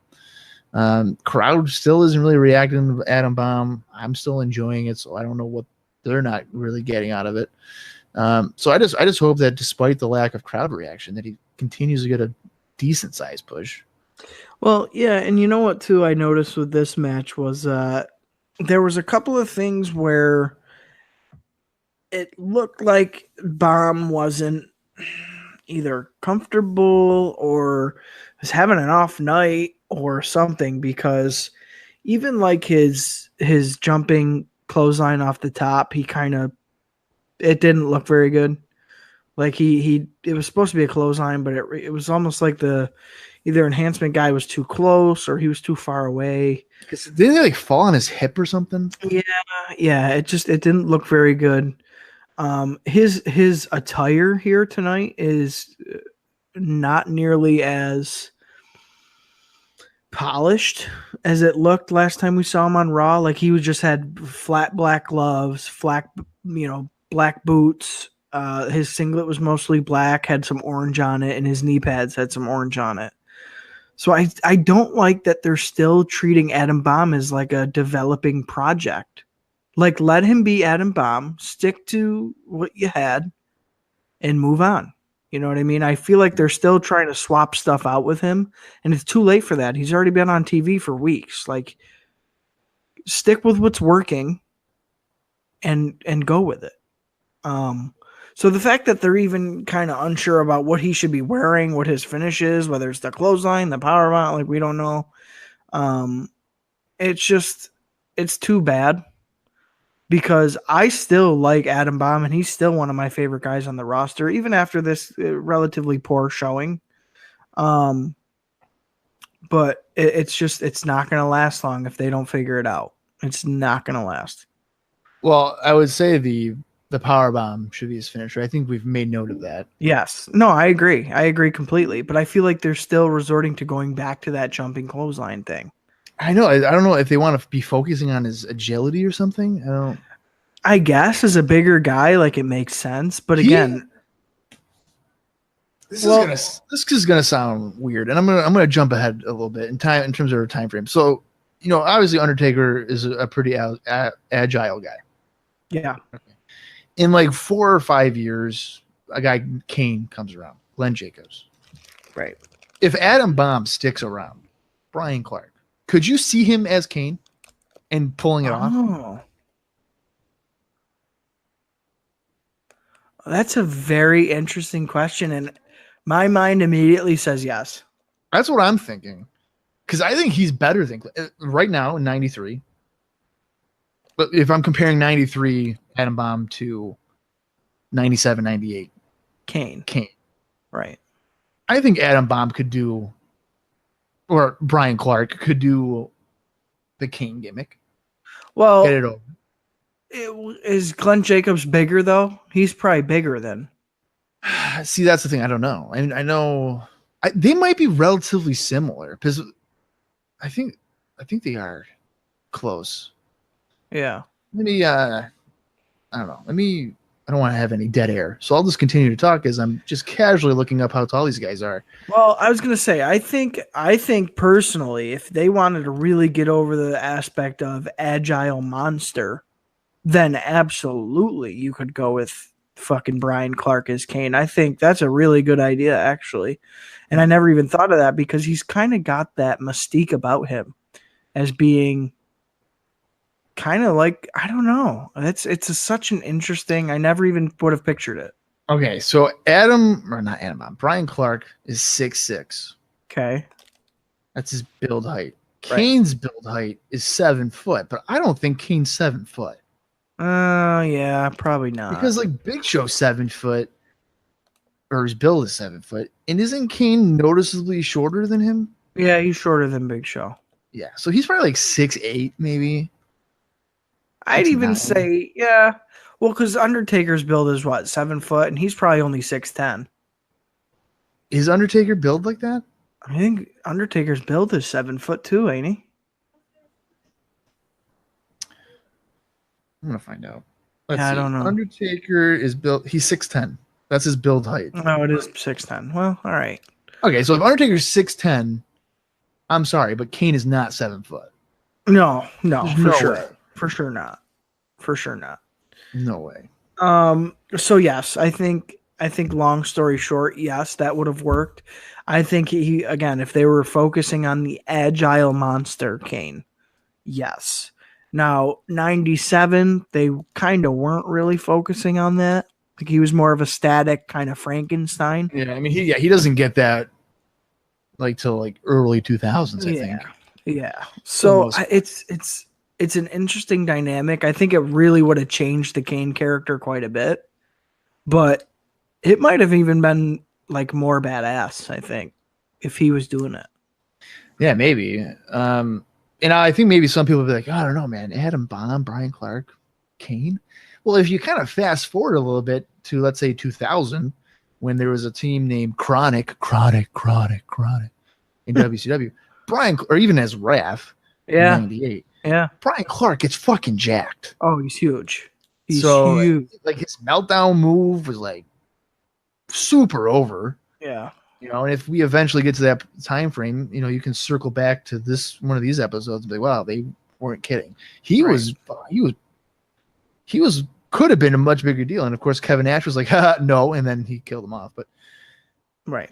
I think that's just something that really pops in my mind. I've never thought about it previously, but I just thought about it now. I was like, well, what if Brian Clark could have stuck around or you know, he was free of WCW and he could have maybe the Kane character, how that would have worked out. Well, and it's funny too, because even if you were to progress down the road and you could almost connect the dots between, say, an Adam Bomb and a Kane character, you know, as like the failed experiment.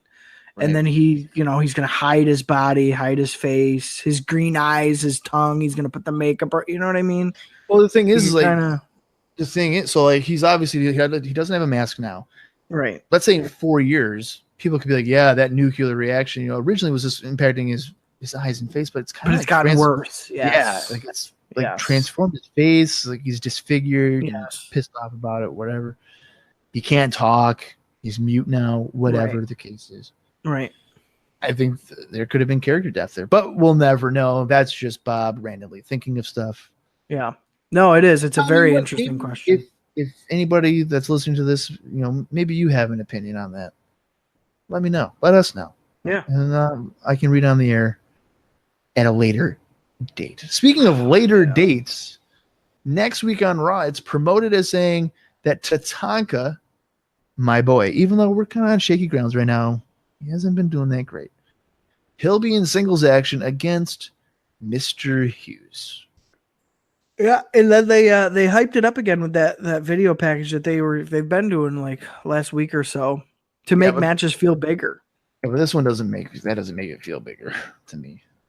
Like it worked with Jannetty and Michaels and Bret Hart. Yeah. Bam Bam, and it's like next week, dun dun dun dun. Tatanka, who was scalped and blah blah blah.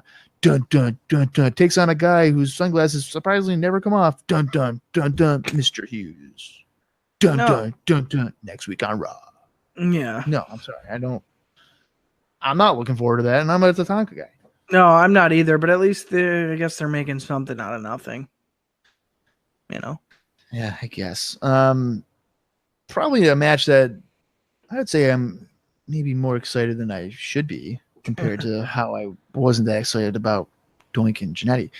The third match of the evening is Randy Macho Man Savage taking on Doink the Clown.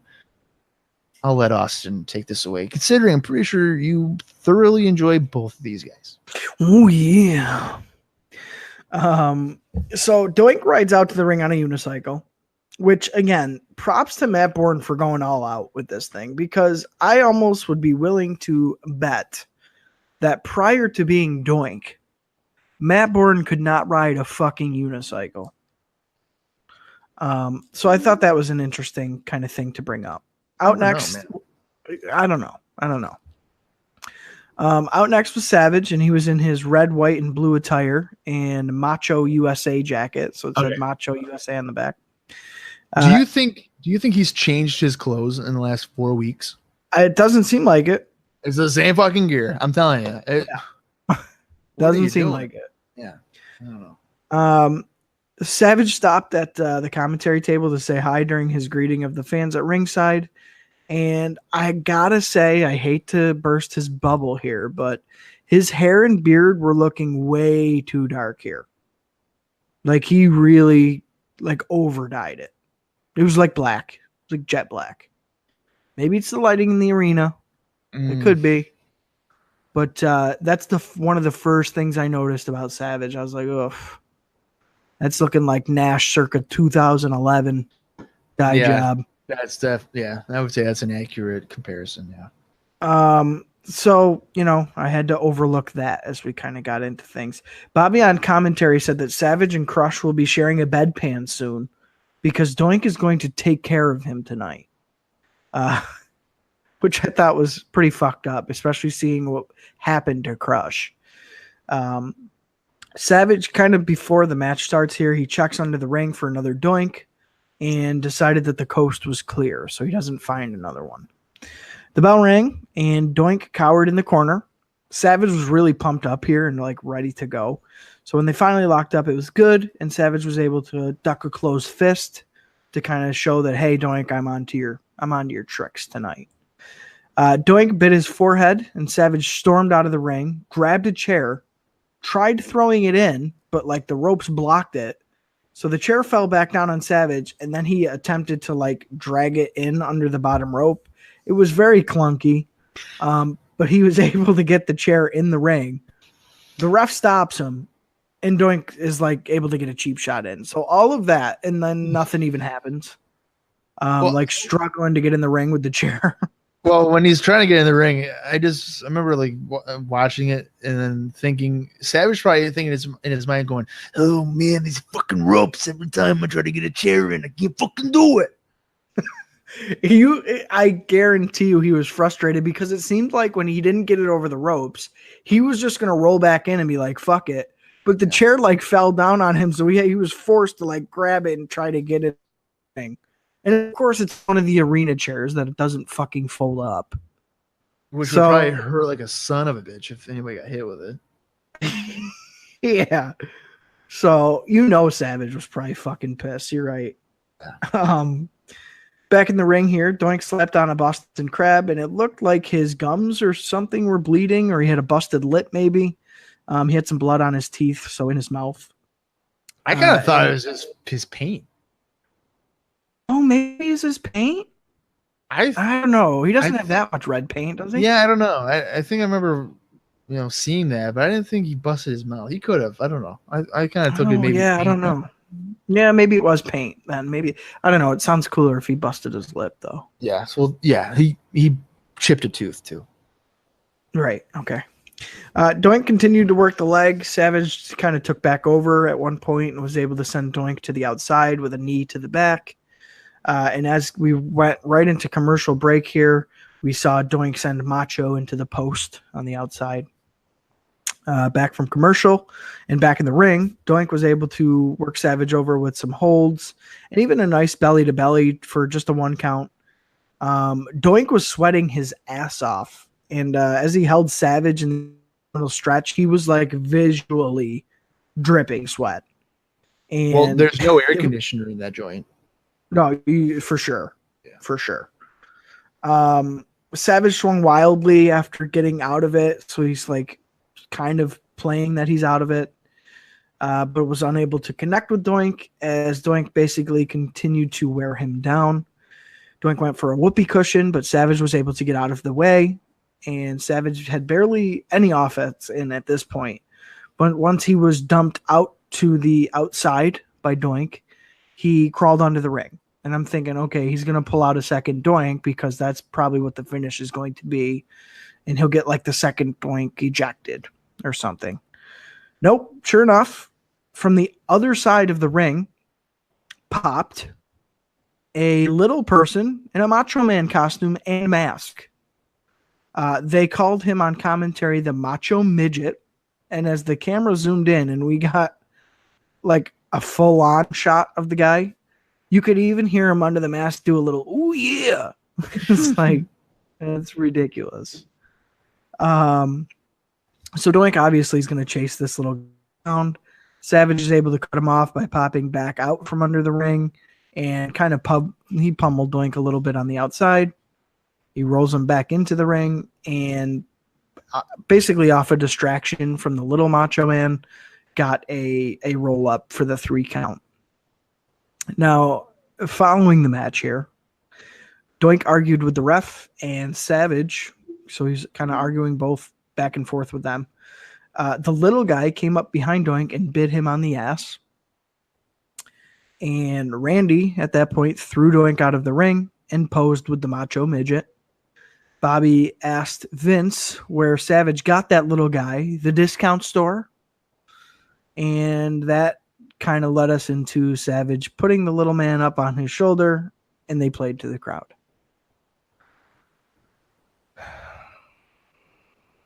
The little surprise. Yeah, got a little surprise for you. Yeah. Was a fucking midget. Well, it's a fucking midget in a Macho Man mask that's going, oh yeah. Are you fucking kidding me? The emphasis on little that they've done the last week or whatever. Oh my God. Pretty predictable that was the direction they were going to go in. I'll tell you right now, okay, to me,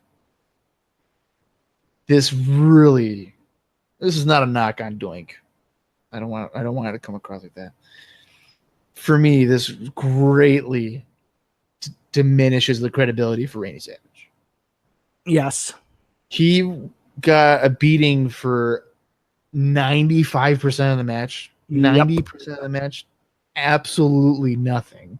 No offense. Doink does all the dirty work, whatever, and then Savage has to win because of a distraction by the Macho Midget, and he gets a roll-up for the cheap win. This is Randy Savage. Yeah. Like a year ago, he was the WWF World Champion. Still probably one of the most over guys in the company. 100%. But to me, as a viewer, if you're having this much of a difficult time with Doink, again, Doink is an accomplished wrestler, obviously. He knows what he's doing. Right. To me, I I wouldn't buy into Randy Savage at this point in time anymore. If this is how he's going to be presented, as being like a force in the promotion, like I'm not buying into it. If there were to be a time where they go, all right, let's say like next week is Yokozuna Randy Savage world title, I don't fucking care. If I were to tune in next week and Macho Man had a 50-50 match with Yokozuna, I'd be baffled. I'd be baffled. Yeah, and that's something they do. Right. Like, how in the hell is this guy going to go 50-50 or 60-40 even with Yokozuna when he's going 95-5 with Doink and he's the 5? Right. This is not going to happen. And not only that, not only does he get no offense in, it takes a fucking macho midget for him to get a distraction fucking roll up. So he's not even really able to beat Doink at all. Like anything, like take away the 5%. He's at 0%. No, he's at 0. Macho midget is at 5%. Right. Yeah. I don't know. None of this makes sense. I don't understand it. And it sucks too because I was really looking forward to this match, and they built it up pretty decently. Yeah, I thought it would be a pretty like a solid match at least. I was not expecting an extended squash for Doink, only for Doink to then lose. Right. Like no, I wasn't expecting that. I do want to note though before we end the segment or anything. Prior to the match really starting, it was announced that Crush had suffered a collapsed lung cavity, and that Savage had dedicated the match to Crush. Oh. Now, I also want to point out that Crush, by comparison, had significantly better, at least offense. I mean, I don't think he ever truly beat Doink, so Savage has him on that regard. But yeah, right. Doink didn't make him look like a complete jabroni, I guess. Yeah. I just didn't like that. I mean, it goes like 10 minutes or something. It's just, I felt bad for Savage, to be honest with you. Yeah, and it's too bad too because, like I said, they really, if they would have just had a competitive match and had Doink go over, what's the harm in that? Yeah, you're clearly not investing in Savage, even if he wins here. Right. I have it in my notes. Why not just have Doink win this? Right. And the whole thing is, even with Vince last week, Randy, remember the contract. He's contracted as a commentator. Right. Play that in the role. He's got ring rust. It is what it is. The fans are going to love Savage even in defeat, especially if it's a hard fought defeat. Exactly. If you really think about it, I think any of Savage's memorable matches, he gets his ass beat every time. Oftentimes he's losing. Like you'll think, yes. All right, well, wait, Ricky Steamboat and Savage, that was great. WrestleMania 3, yeah. Well, Savage lost that. Lost. Ultimate Warrior Randy Savage. Right. Savage Hogan. Lost. Well, Savage lost that one too, pal. Yep. The only one that I can think of that he won was against Flair at WrestleMania 8. Right. But every other one, it's like, well, he lost that one. Yes. Even DDP lost. Well, he lost one of them. All the other ones he won. Still. Yeah. That's the one that made him. Yeah, right. Yeah, I get what you're saying. This is just whatever. I don't know.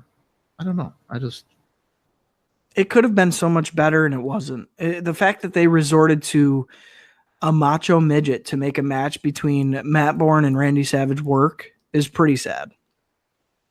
I don't know what their infatuation is with dwarfs, midgets, whatever.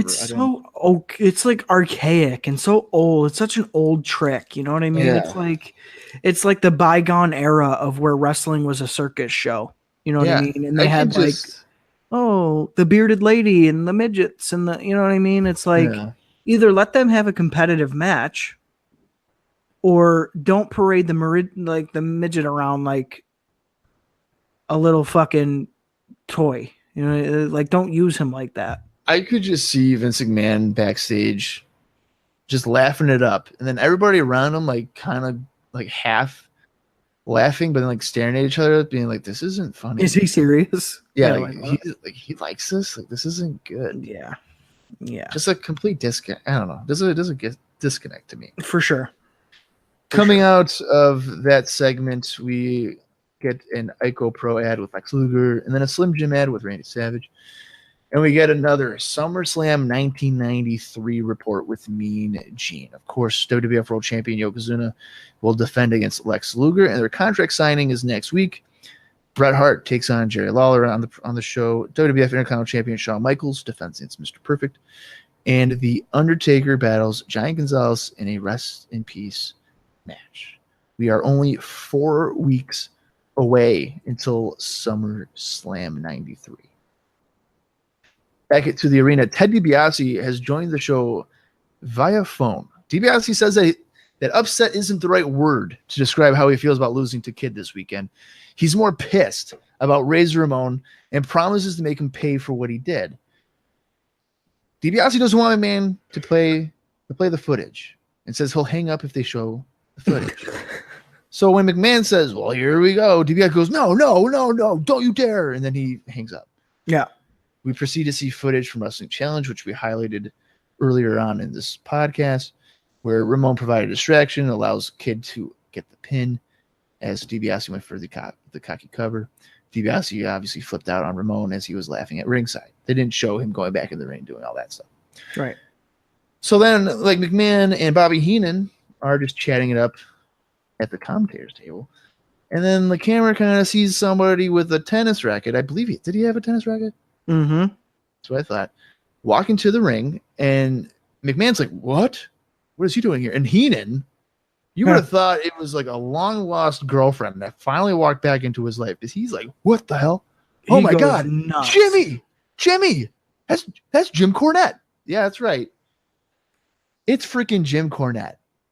Now, Heenan jumps up from the commentator's table. He gets in the ring. He embraces Cornette like they're long-lost lovers. Cornette's broke out of prison. This is great. They embrace. They shake hands. Now, of course, Jim Cornette is from Smoky Mountain Wrestling. Bob. We'll get into that in just a minute. Heenan can't believe this and wonders if the fans know who Jim Cornette is. Heenan puts over Cornette as being the greatest manager in the sport of wrestling. Of course, Cornette's like, no. Heenan admits he couldn't surpass what Cornette has done. And Cornette says that he's the greatest manager only because Heenan isn't managing anymore. Right. Cornette calls everyone genetic defects living by the nuclear plants. And he says that the one thing he hasn't done is appear on WWF television, and he's doing that right now. He proceeds to put over Smoky Mountain Wrestling and how he formed the best tag team combination. His team will dominate wrestling, and it's the Heavenly Bodies, Tom Pritchard and Jimmy Del Rey. Cornette is here in the WWF for one reason. He brings up the Steiner brothers and how they are a big fish here. He doesn't believe that they are the best tag team in the world, while the Heavenly Bodies are. Cornette wants the Steiner brothers to defend the tag titles against Heavenly Bodies. If they ignore the challenge, then they will be seen as cowards, which he knows that they are. Heenan and Cornette then embrace once again to end the segment. Let me just tell you how excited I am to see Jim Cornette. Fucking A. Yes. Comes out, he's got his fucking pink suit on, red undershirt, red shoes, vibrant as hell. Screaming, sweating, just going off about Smoky Mountain Wrestling. And I, of course, knew at this point in the show, Bob jizzed his pants about twice while this segment was going on here, because as we all know, and for those of you who don't, Bob has sexual pleasurings with his copies of Smoky Mountain Wrestling. He fornicates with those DVDs, I believe. So this was his time to shine. I love Jim Cornette. When I met him, I loved him. Listen to his podcast every week, both of them. Love him. Shit, you do. You listen to ICOPOD every week. No.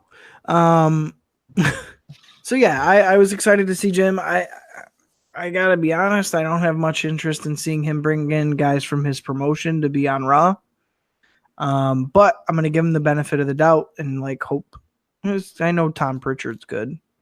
Well, relatively good. So yeah, we'll see what happens there. But I loved the interactions between Jim and Bobby. They go together like peanut butter and jelly, those two. So hopefully this means more interaction between them. Vince's reaction to Jim when he comes out was pretty funny. How he was like, what is this guy doing here? was pretty good. But yeah, I think overall as a segment, it was a nice introduction. Why they decided to do it on this show and not wait till they were back in the Manhattan Center, I'm a little confused. But nonetheless, here we are. Well, I'm going to take a couple minutes here to put over Smoky Mountain Wrestling. Now, I'm going to be pissed off about this, okay?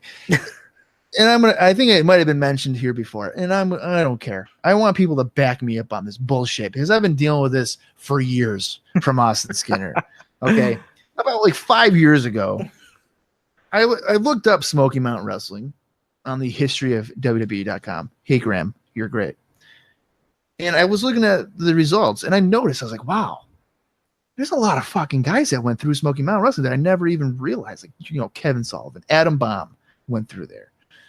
Known as the Night Stalker, Tracy Smothers, just so many people. Al Snow later on. Oh, there's a shit ton of guys. Lance Storm, Eddie right? Gilbert, yeah, Kane.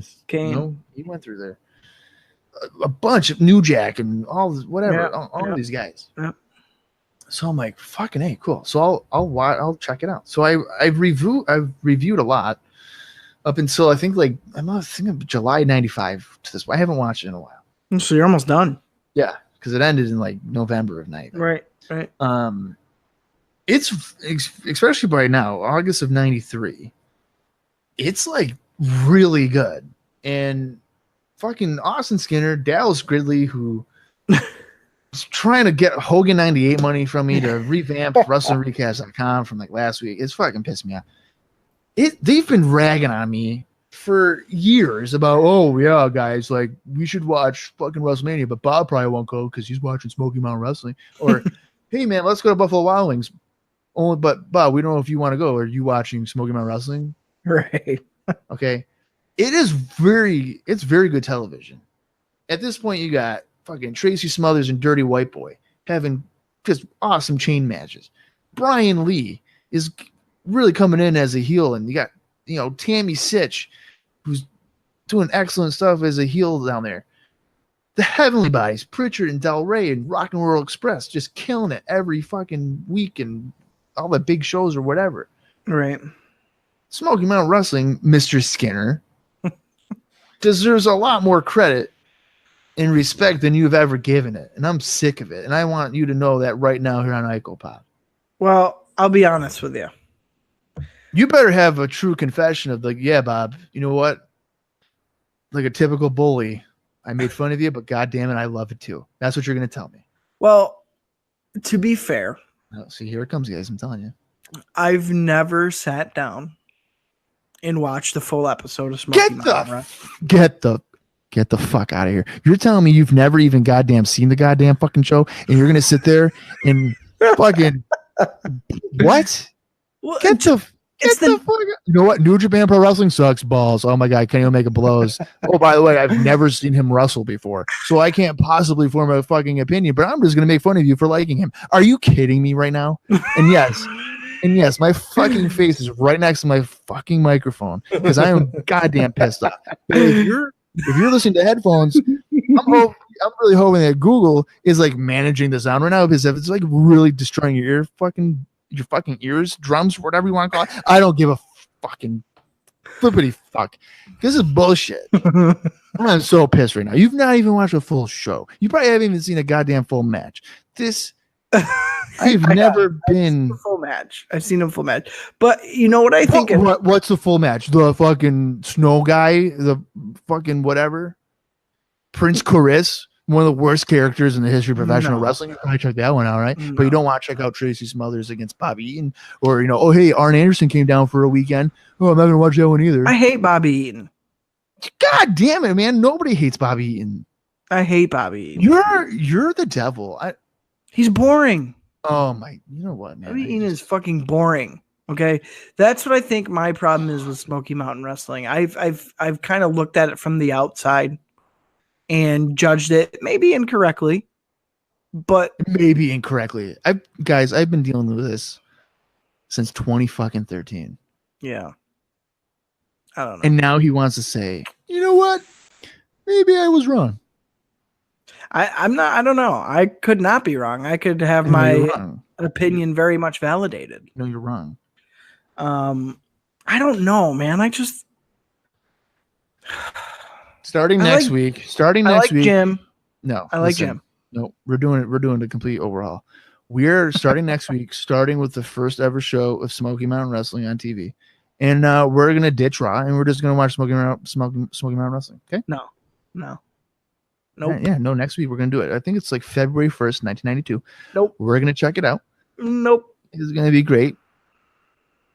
Nope. So we hope you tune in because this is the last one for Raw. We're going to Smoky Mountain. I should give it a fair shake. I really should, Austin. I should. And then when you do, I want you to come back on here and be like, you know what, Bob? God damn it, you are right. You know what's the one thing I think that drives me away? The South? No. Oh. Just hearing the name. Dirty white boy. Yeah, he's dirty and he's white and he's a boy. Dirty white boy. Makes sense. Do you even know what the dirty white boy character is? Nope. It's in Smoky Mountain Wrestling. Nope. Okay, you're gonna love this. He is, first of all, it's Tony Anthony. You don't know who that is. No. So the promotion's obviously in Tennessee. It's in that general area. Right.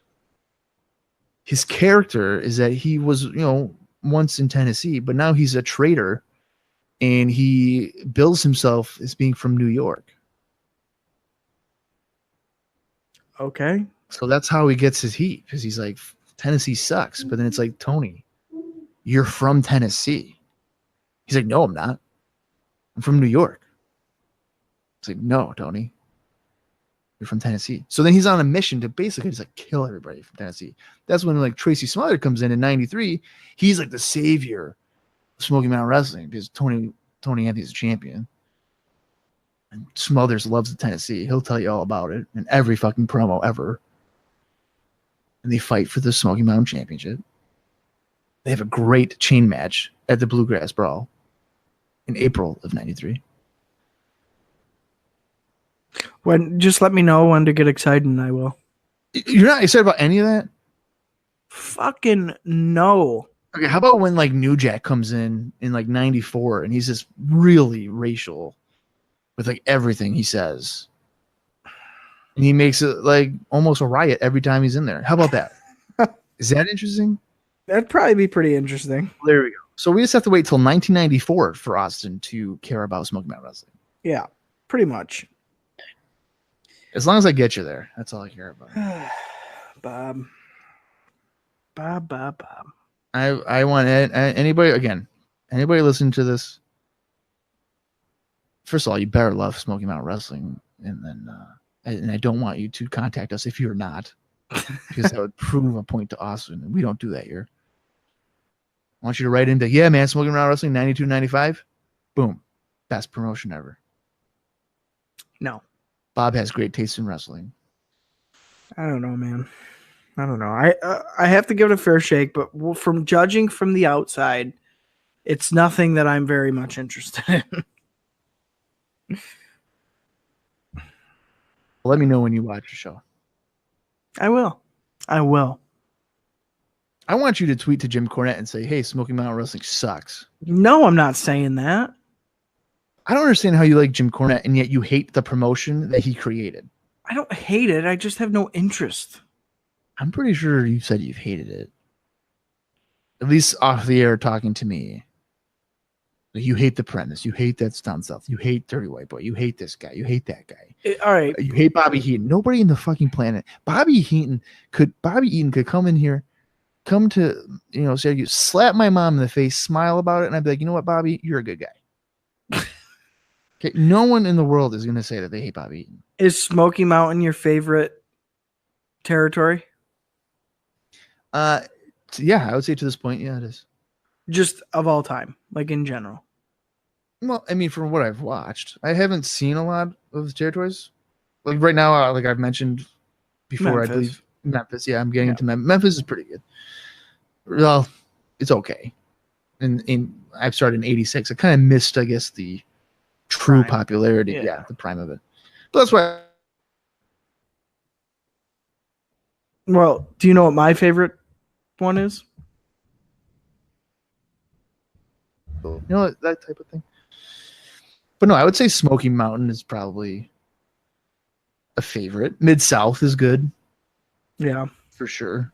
Well, do you know what my favorite is, Bob? Yeah, isn't it like WCCW or some shit? Yes, world class. Get the fuck out of here. Texas.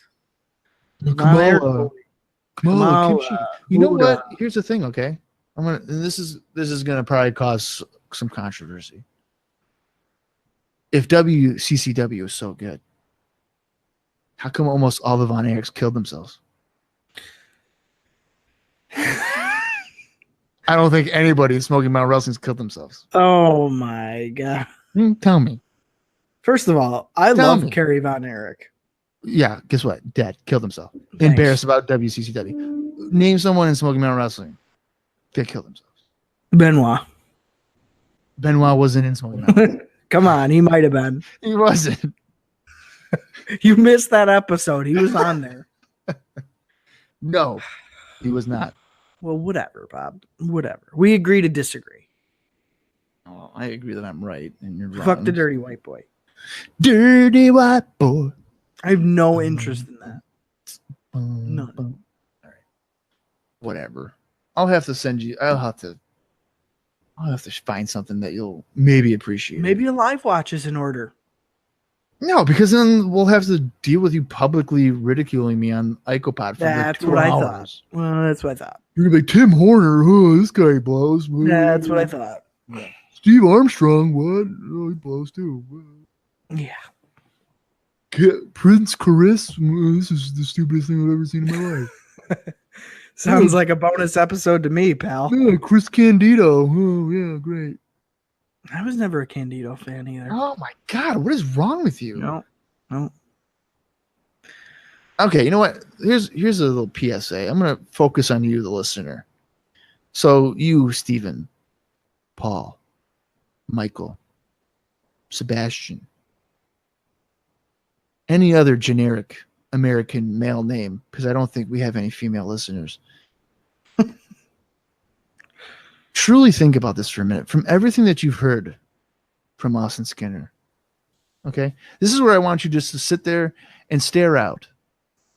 Whether you're on the road, hopefully paying attention to traffic. Maybe you're in the classroom, not listening to your teacher. Or maybe you're at work, not focusing on work. And truly want you to sit there and think about this. Austin Skinner was never a fan of Chris Candido. He hates Bobby Eaton. Who gives a fuck about dirty white boy Tony Anthony? I've never given Smoky Mountain Wrestling a true shot, but I'll sit here and say, hey, that sucks. Is that see what I'm saying? Is this a guy that you truly like? Could even maybe respect? No, I didn't think so. Oh boy. This man has lost all credibility on ICOPOD, and it only took 32 episodes. What? To get there. Listen, I'm not the guy who was championing Bob fucking Backlund for the WWF strap in '93, buddy. Listen, remember that guy? Because I do. I was vulnerable, and it's the only other Bob that's been on the show, and I naturally gravitated towards him. If my name was Tatanka, yeah, I would have been like Tatanka champion. Okay. Sorry. I'm sorry my name's not Brett or, it's Hulk, that I couldn't gravitate towards, better performers. So I wish my name was Lex, okay? I'll name my first kid Lex, and I'll be... Ooh, there you go. And I'll be the overprotective parent that says, hey, Lex, you better get fucking A's and pick chorus or band. Hopefully you don't become too shy and introverted, and then you have no friends, and then you become so quiet and cocky that people, you'll be so quiet that people misinterpret that as being cocky, and then you'll get signed by WWE, and everybody will be so surprised that you did that, and you'll be so self-conceited though, and then some big Hawaiian guy that's being presented as Japanese, you'll slam him on the Intrepid, and then you'll get a title shot.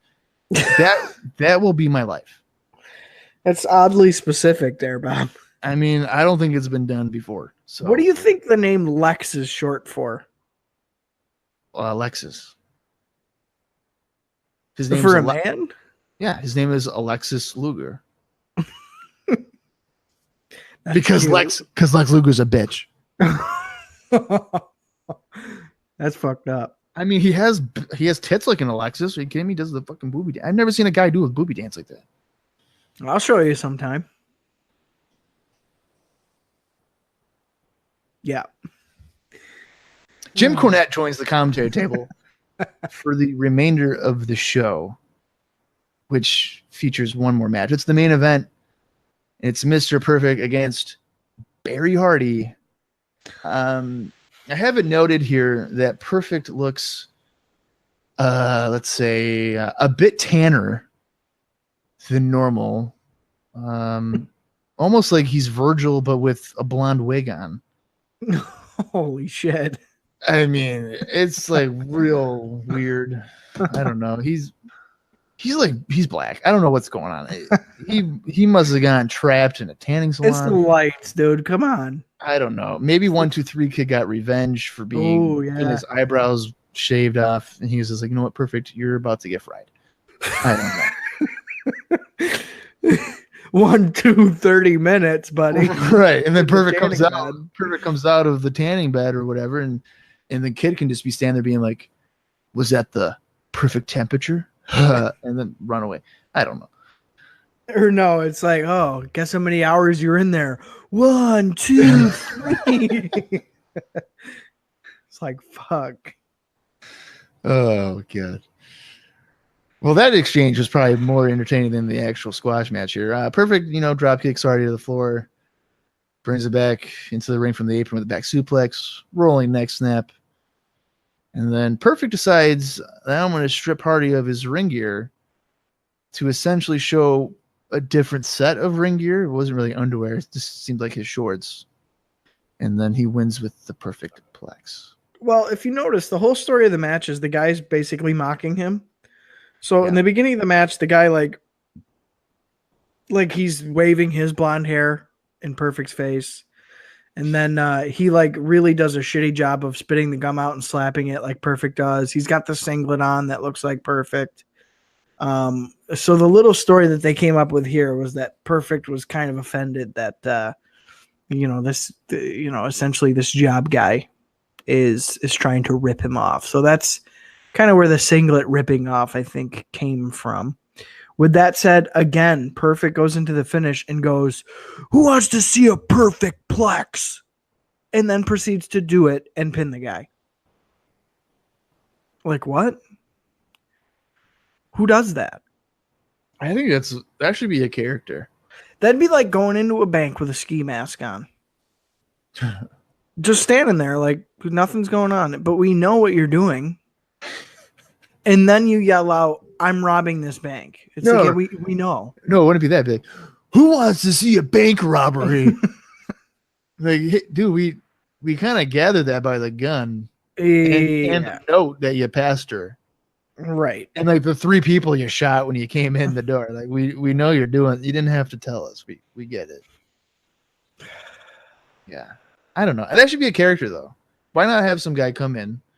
This could be the way that they can reintroduce Blake Beverly. Blake Beverly could have like a head injury. Right.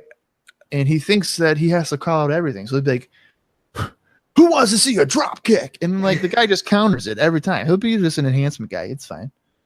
Who wants to see a suplex? Who wants to see me reverse this suplex? Who wants to see a 3 count? Yeah, but the thing is that he fails every time. That'd be great. Right. Who wants to see me tombstone the Undertaker? Okay, well, he countered that. Who wants to see me counter his tombstone? And then he just dies. His tombstone. Right. Or he's like, I'm going to kick out. That's what I was going to say. Somebody rolls him up and he yells out, "I'm going to kick out at 2." And then kicks out at 2. Like, what? Yeah.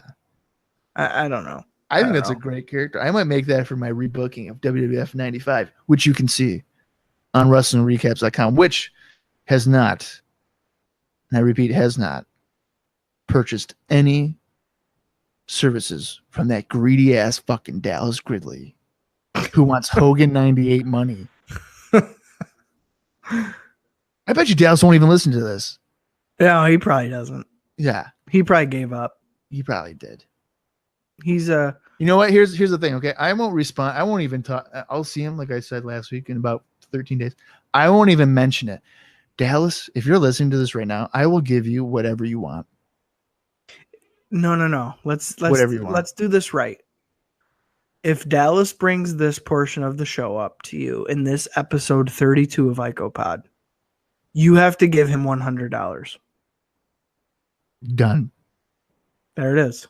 He's not going to hear this. I know he's that. So I got to give him like how long? I can't give him like forever to listen to it. Give him by the time this releases, give him till episode like 35, and then that's it. Okay, episode 35. And Dallas, if you are listening, I want you to text me the words Smoky Mountain Wrestling is amazing. That's how I know that you listen to it. And it has to be in a text. Yeah. That Smoky Mountain Wrestling is amazing. And that's how I'll know. Right. There it is. You heard it here, folks. I hope to God that he doesn't listen to this. $100 on the goddamn line. That could be like a lowballing him. He might be like, fuck, I want $100. I could get way more than that. Well, hey, the challenge has been laid out. It's a done deal, brother. Yeah. Moving on, we have a WWF figures ad because we need those 2 times a day. And then we get some Lex Express footage that is shown yet again as they were in, I don't even know, onto Erie, PA. I don't even know. Either it did like an autocorrect on me or that's actually a place. All right, well, let me take over. Yeah, go ahead, because you know what? You love Lex Luger. He's so amazing. I can totally relate to him. Get the fuck out. So we get my dad made me get straight A's and make me choose between chorus and band. Oh my God. I didn't say that was my whole life. People took me as being cocky when I was shy and introverted, but I'm just a swell guy. Like, go America.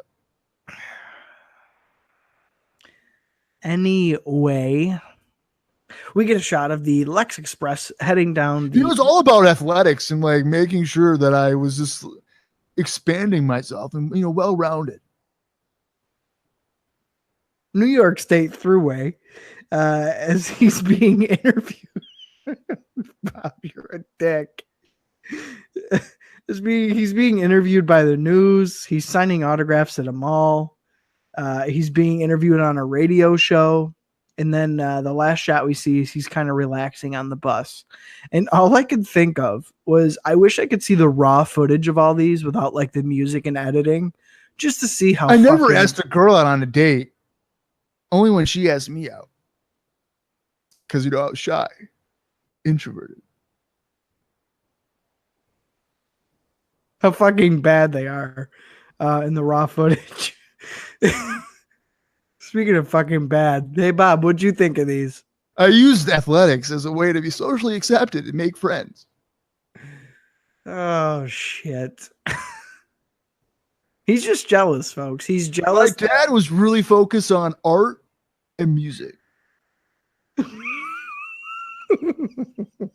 I mention that he made me choose between chorus or band?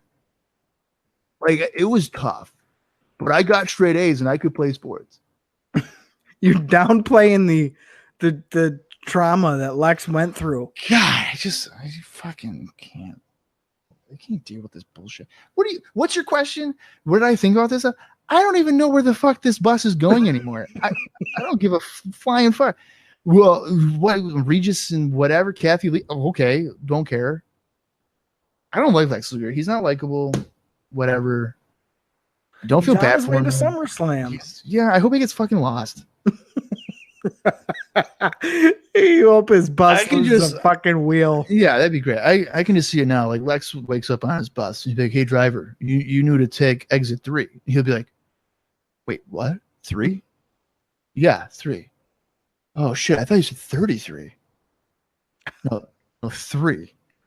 Oh brother, this isn't good." And then he'll have to call Vince, like, "Hey, yeah, Vince, it looks like we're going to like Texas. I'm not going to be there. We're not going to make it." This fucking douchebag thought I said 33. I said 3.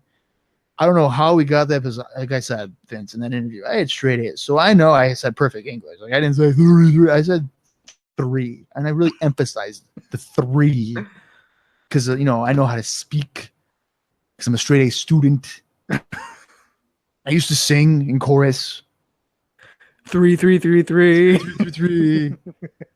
And then he'll be like, oh my God, that's what he was thinking I was saying was 3, 3, 3. Oh my God, it was when I was getting ready for my lesson.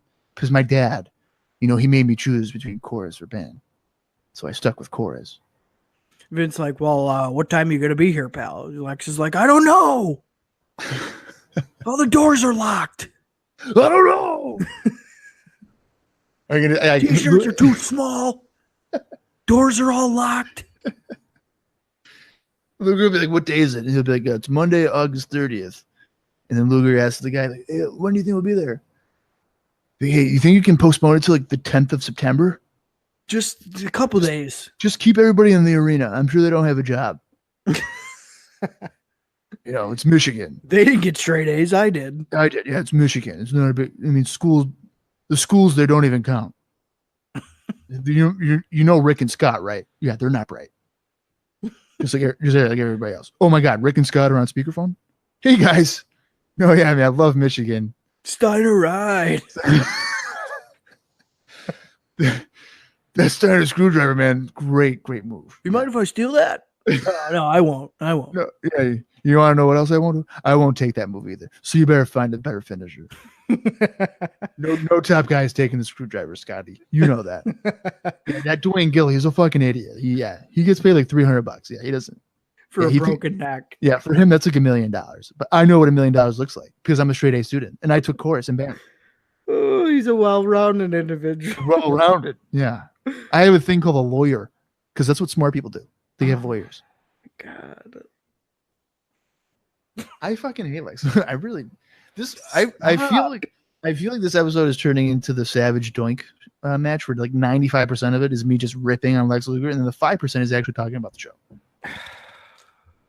Well, we're moving on then. Okay, great. Because next week, Lex Luger will have a contract signing with WWF World Champion Yokozuna. Can't wait to fucking deal with that. Tatanka will be in singles action against Mr. Hughes and probably like the biggest match in Raw to this point. I mean, these guys have been feuding for months. I believe that Tatanka slept with Mr. Hughes' wife and like we can't tell if Mr. Hughes is pissed or not because his eyes are always covered by sunglasses. So we think he's cool with it, but we'll find out next week. So stay tuned for that. Jim Cornette says that the Heavenly Bodies is sleeping with Tatanka. Right. Yeah, they're Eskimo brothers with Tatanka. So, and that's something that Mr. Hughes isn't aware of that. So that's a swerve coming up soon. That next week, Jimmy Del Rey will come out, moving his hips like he does and be like, hey, Hughes, I hit it too. And he'll be like, what? It'd be a whole thing. Fuck. But the funny thing is that Jimmy will be like, hey, Hughes, guess what I did? I hit it raw. And that's how the show comes. And then like next week after that, I'm sure we'll have Hughes, Del Rey, and like Hell in a Cell or something. It'll be pretty intense. Yeah, and then Adam Bomb punts the baby. Right. Yes. And then Pritchard's girlfriend gets abducted by Bomb, who says that he's now married to her and she's pregnant with his child. Right. And then Johnny Polo is going to adopt the kid. Yeah. And he and Mr. Hughes are going to raise it as a family. Yes. And then Jim Cornette will come out with his new girlfriend, Katie Vick, and says that nothing will get in between them and that this is what true love is. Oh, God. What are we doing? I don't know. It's almost 11 o'clock at night, so it's been a long day. Anyway, the Heavenly Body, all of that part about, Rod, Eskimo Brothers, that's not real. Thanks for the clarification. I just want to clarify. We're making that part. I mean, it'd be a way better show. And maybe we only fabricated a little bit. Yeah, it might be an episode of like Maury Povich or something. But. Right. So let me rewind, and this is what legit is going on. Lex Luger will have a contract signing with his father so that he can finally break free of him and not deal with his bullshit of being a straight A student, he can finally live his life of being an introvert. With his father. He just wants to ask a girl out on a fucking date. That's all he wants to do. Dad, get off my back. Put your ass in the torture rack, Dad. Leave me the fuck alone. Band is really fucking hard, Dad. Tiny Tim won't leave me the fuck alone with his ukulele. God, you're fucking pissing me off. Holy shit. For real this time. For real, because we're professionals. We're broadcast journalists. Lex Luger will have a contract signing with WWF World Champion Yokozuna. His dad. No, stop it. With Yokozuna, Tatanka, who is not Eskimo brothers with any of the Heavenly Bodies, will be in singles action against Mr. Hughes. No one has slept with his wife. Nobody's carrying his child. No one, right. Jim Cornette, who doesn't have a girlfriend named Katie Vick, right, says that the Heavenly Bodies will be here next week on Raw. I'm sure Jimmy Del Rey used protection in any facet of life. Of course. And then Randy Savage will be back at the commentary table, which seems to kind of upset Cornette. He's like, "What? I thought I was a new co-host." He doesn't say that, but just his facial reaction was like, "Oh." That wraps up this explosive episode of ICOPOD. And just some final thoughts here. I mean, I'm kind of with you here. I thought Jim Cornette being in the company is pretty good. Heavenly Bodies, I like them. They're a solid tag team. Add some more depth to tag team division. Aside from that, I don't fucking care. It doesn't do much for me. I think everything that we came up with, that's far more entertaining than anything that we saw here today. So that's what I thought. I don't know. I liked this week more than last. We got more of Adam Bomb, even though it wasn't his best appearance. I don't understand you. Doink and Savage had a decent match before we got fucked over with that finish. We got a perfect appearance, whether or not it was great or not, whatever. And of course, Jim Cornette's debut. I think there was a lot of solid developments, and I would say that I'm excited for SummerSlam at this point, more so than I was for any other big show, even WrestleMania included. So, you know, it is what it is. This wasn't a great episode of Raw, but it wasn't terrible. Again, another middle of the road one. Yeah, I don't know. I guess I'm hoping that August has some fucking dynamite episodes of Raw, because they still got to sell some tickets for SummerSlam. So we'll see. We'll see. I'm staying optimistic, but please, for the love of fuck, no more Macho fucking midget. Well, I don't think it's going to be very difficult to sell tickets to SummerSlam. I mean, Auburn Hills, Michigan. Okay. Right. On a Monday fucking night. I mean, let's be real. If anybody from Michigan, I don't want you to be offended. I mean, this is in 93. But so in 93, how many people in Michigan have ever been in the presence of somebody with straight A's? At least they had water back then. Wow. You know, that that is bad. Well, I will edit that one out. That's not even their fault. Yeah, I doubt it. I mean, I don't know whose fault that really is. Steiner Bros. Yeah, Rick and Scott, those bastards. I don't know. I'm kind of with you though with SummerSlam. I mean, it seems as if all the angles and stuff kind of have focus, some proper build. Yeah.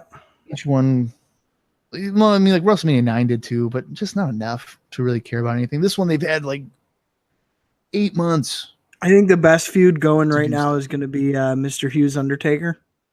Yeah, the one that's not advertised as taking place. Yeah, absolutely. 100. Yeah, you're absolutely right. What a bunch of fucking bullshit. I don't fucking understand. And didn't you say at the beginning Giant Gonzalez got fucking released? He's not going to be on the fucking road. Yeah, like those list of guys that I mentioned that we were very emotional about will not be in the company moving forward after SummerSlam. After SummerSlam, or when their contracts are officially done. Like they won't get full-time work. Mm-hmm. And Giant Gonzalez was on it. So naturally, put them on fucking pay-per-view. Yeah, good thing. Yeah. Fucking A. I'm just contemplating my life because you know what? If I gotta deal with this fucking Lex Express thing, I'm gonna start drinking my vodka Sprites. Before I was just drinking like fruit punch, maybe like a Sprite, just a Sprite. But you know what? I think moving forward, I'm gonna get my You're gonna slip a little drinky in there. I'm gonna get my Grey Goose out, load up one of my Syracuse Chiefs souvenir cups, which is the only cups I have in my apartment. I don't trust myself with glass. Load them up and probably get really drunk on ICOPOD because that's the only way I'm going to survive until September of '95. And you might be thinking, Bob, come on, he's not like a main event guy, and the entire time. And you're right, but he is your hero. But fuck Lex Luger, the character Lex Luger, not the human, like the actual guy. Wait, fuck the actual guy? No. Oh, okay. No. The character. Listen, you left me out in the beginning, so I'm not giving you shit here.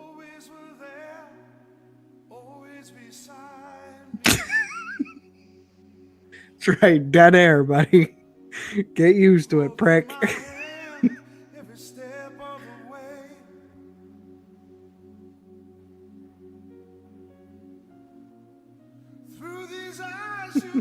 Who's going to talk first, Bob? No, I think at this point that song's probably been playing. Lex Luger's song. Fuck. You're right. You're right. On that note, I'm Bob Conley Jr. Not a straight A student. Nor was I in band or chorus. And you were my hero. And for Austin Skinner, who's dead to me, doesn't appreciate Smoky Mountain Wrestling, and likes Lex Luger.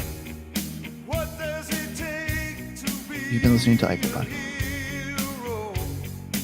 Arriba. What does it